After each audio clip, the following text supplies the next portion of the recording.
பல்லாண்டு காலமாக மறந்து போயிருந்த திருப்பரங்குன்றத்தின் மேன்மை மகிமை இந்த திமுகவுடைய ஆட்சியில மறுபடியும் நம்ம எல்லாருக்கும் அவங்க அதை நினைவூட்டினதுக்கு அவங்களுக்கு நாம நன்றி கூட தெரிவிச்சுக்கணும். ஏன்னா திருப்பரங்குன்றத்தை பொறுத்த வரைக்கும் அங்க ஒரு சிக்கந்தர் தர்கா அப்படிங்கிறது மலை மேல இருக்கு. கோயிலுக்கு போயிருக்கிறவங்க எல்லாருக்கும் தெரிஞ்சிருக்கும். திருக்கோயில் மலை அடிவாரத்துல இருக்குதுங்க. மலை மேல கார்த்திகை தீபத்தூண் இருக்குது. நடு வழியில சிக்கந்தர் தர்கா இருக்குது. இதெல்லாம் எந்தவித பிரச்சனையும் இல்லாம அழகான ஒரு மத நல்லிணக்கத்தோட தான் நடந்துகிட்டு இருக்கு. இதுல இந்த மத நல்லிணக்கம் கெட்டு போயிரும், அதனால அங்க தீபத்தை ஏத்தக்கூடாது, மலை மேல போய் தீபம் ஏத்தவே கூடாது அப்படின்னு அடம் பிடிச்சது யாருன்னு, இதுல அரசியல் மீன் பிடிச்சது யாரு அப்படிங்கறது உங்களுக்கு இத்தனை நேரம் புரிஞ்சிருக்கும்.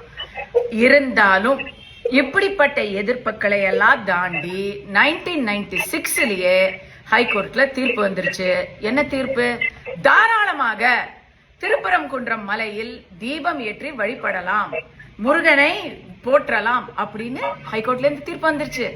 இந்த சந்தோஷமான விஷயத்த செயல்படுத்த திமுக அரசுக்கு மனசுதான் வரல. இல்ல இல்ல இல்ல இல்ல அப்படியெல்லாம் நம்ம நூற்றுக்கணக்கான ஆயிரக்கணக்கான இந்துக்களை மலை மேல ஏற அனுமதி கொடுத்துட்டா அதுக்கப்புறம் இஸ்லாமியர்களுடைய மனசு புண்பற்றுமே அப்படின்னு சொல்லி, இது உண்மை இல்ல. இஸ்லாமியர்களோட மனசு புண்படல, அவங்க எந்த அப்செக்ஷனுமே அவங்க தெரிவிக்கலன்னு சொன்னா கூட அவங்க மனசு புண்பட்டுரும் அப்படின்னு அவங்க மேல பழிய போட்டு மலை மேல தீபத்தை ஏத்தவே இல்லைங்க. உயர் நீதிமன்ற தீர்ப்பு வந்த பிறகும் அடிவாரத்துல கோயில்ல இருக்கக்கூடிய மோட்ச தீபத்தூண்ல தான் இவங்க தீபத்தை ஏத்திக்கிட்டு இருந்திருக்காங்க. 1996 இப்ப 2026 30 வருஷம், 29 வருஷமா இதே நிலைமை தான் நமக்கு நடந்துகிட்டு இருக்கு. இப்ப ஏன் மறுபடியும் இது பிரச்சனை ஆயிருக்கு அப்படின்னு சொன்னா, சிக்கந்தர் தர்காவுக்கு அமைதியான முறையில யாத்திரை போய்கிட்டு இருந்தவங்க நடுவுல இந்த திமுக ஆட்சியில போன வருடம் ஆடை எடுத்துக்கிட்டு போய் அங்க பலி கொடுக்கலாம், வெட்டலாம் அப்படின்னு ஆரம்பிச்சாங்க. அங்கதான் பிரச்சனை வந்துச்சு. அப்ப இது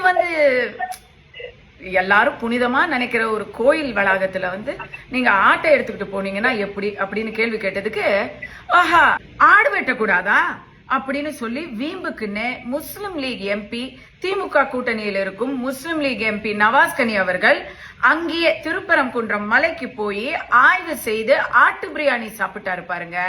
அப்பதான் இந்த விஷயம் பூதாகாரமா மறுபடி வெடிச்சிருச்சு.